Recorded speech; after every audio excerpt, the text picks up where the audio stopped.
The media seems to have agreed that rich countries are experiencing a loneliness epidemic. There are literally thousands of newspaper articles that use this exact expression. But what is the evidence for this? The word epidemic suggests that things are getting much worse and loneliness is increasing rapidly. But does the data in fact show that societies are becoming lonelier? It is true that more people are living alone around the world. But loneliness and aloneness are not the same. Spending time alone is not a good predictor of whether people feel lonely or have weaker social support.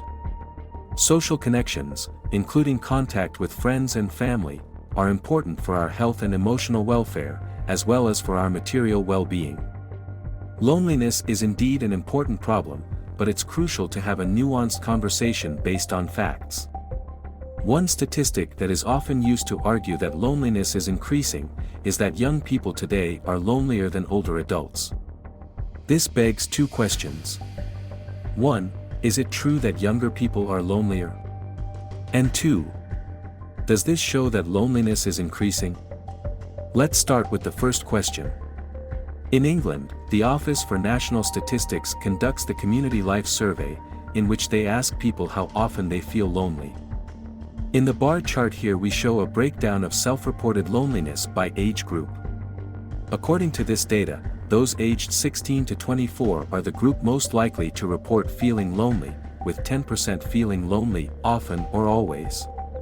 In contrast, those aged 65 years and older are the group least likely to report feeling lonely, with 3% feeling lonely often or always. Many people tend to associate loneliness with older age, so this pattern might seem surprising. But surveys from several other rich countries have found the same. In New Zealand, Japan and the US, young adults also report feeling lonely more often than older adults. So, yes, in rich countries we find that younger people are more likely to report feeling lonely. What about the second question? Does this mean that loneliness is increasing? Here, the answer is no. To be able to say something meaningful about changes in loneliness over time, we need to distinguish between changes for individuals over time. Do people become lonelier as they get older, and changes across generations? Are people of the same age lonelier today than in the past? Let's dig deeper and explore these questions separately. To understand how loneliness changes across our life cycle, we need data from surveys that track the same individuals over time, up until old age. In a study published in the journal Psychology and Aging, Louise Hockley and co-authors examined two such surveys, with data for adults older than 50 years in the US. They found that after age 50 loneliness tended to decrease, until about 75, after which it began to increase again. The authors explain in their paper that the increase in loneliness after 75 was explained by a decline in health and the loss of a spouse or partner. When adjusting for these factors, they found that loneliness continued declining into oldest old age. This shows that there are two forces at play.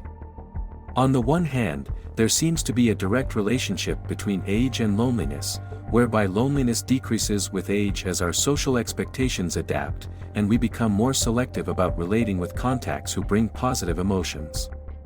On the other hand, there seems to be an indirect association pushing in the opposite direction, whereby loneliness increases with age, because our health deteriorates and we lose relatives and friends. This complex relationship between age and loneliness shows why comparing old and young people at a given point in time is misleading, because loneliness is not constant across the life cycle. In the loneliness epidemic narrative, it is often implied that if we compare two individuals of the same age, one today and another one a generation ago, we would find that the one today is more likely to feel lonely. This is based on the idea that there have been societal changes, such as the rise of living alone, that make newer generations more likely to feel lonely. In their study, Louise Hockley and co-authors searched for evidence of these cohort trends in the US, but didn't find any. There was very little difference in self-reported loneliness of people born in different generations. Those that were born in 1920 to 1947 experienced the same changes of loneliness throughout their lives as those born in 1948 to 1965. It's not the case that loneliness is increasing across generations. There are studies with data from other rich countries pointing in the same direction.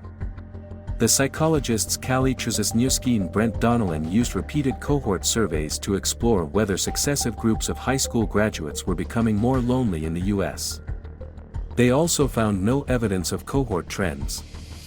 Newer generations of high school seniors were not more likely to report feelings of loneliness than earlier generations. The psychologists Clark, Loxton and Tobin replicated this analysis, using the same survey, but focusing on all age groups, not only high school seniors. The chart here shows their results. They found no signs of increasing loneliness across all age groups. The magazine The Economist wrote an article in 2018 with the title, "Loneliness is a Serious Public Health Problem." In one key paragraph, the article reads, "Historical data about loneliness are scant.